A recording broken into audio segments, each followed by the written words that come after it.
The Invade project has changed the energy business as we know it. We're now in the Netherlands. Through Invade, the Dutch pilot has succeeded in improving smart charging of electric vehicles.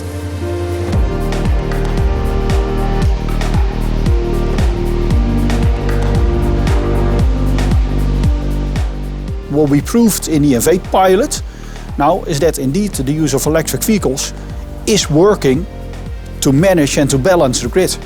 We are not just doing a small-scale pilot, we are really doing large-scale with over 1,000 chargers, real-time environment, real customers. So it's not a laboratory setup. The Invade platform is created in a way that we know how much capacity there is available here. Normally a Nissan Leaf can take 7 kilowatts, and now it's reduced to almost half of that. And that's because our system noticed that it's nearly full. When it's nearly full, it has a lower priority than other cars. So we will limit you to a lower capacity. So in this case, it's limited to this rate. And we can give a 100% guarantee that we will never overload either of those. No dangerous impact on the grid, even though we're charging 100 cars here. With the Invade platform itself, we can even make it smarter than we already do. The key thing to take out of this pilot, of this Invade pilot, is that indeed we should all use much more focus and use electric vehicles and charge infrastructure in a smart way.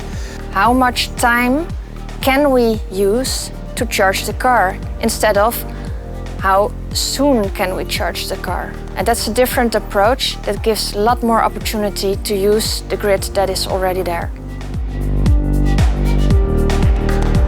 But what we do here is what we call time of use optimization.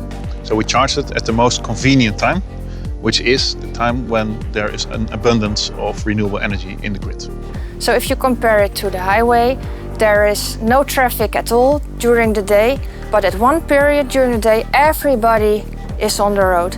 And that is something that would cause for a huge, big expansion of the highway for just a very small time frame. And that's not so sensible to do. So for protecting the grid and for reducing the cost of additional maintenance and extension, we can perfectly use the enormous flexibility of electric vehicles. We also learned that there is definitely a huge commercial value in that smart charging and in those opportunities. So we take a lot of inputs, like the price of energy, like renewable energy that's produced in the neighborhood, and what time of day it is, where the weather forecast, etc. And the Invade platform calculates an optimal profile for that, so that we take as much as possible the energy that's available when it's available. I think not only the Netherlands and Greenflux and Hela learned from it, but all pilots in Europe learned from it, because we see the gaps and we see the possibilities, but also the gaps after 3 years. And I think that are the real benefits of a project like Invade.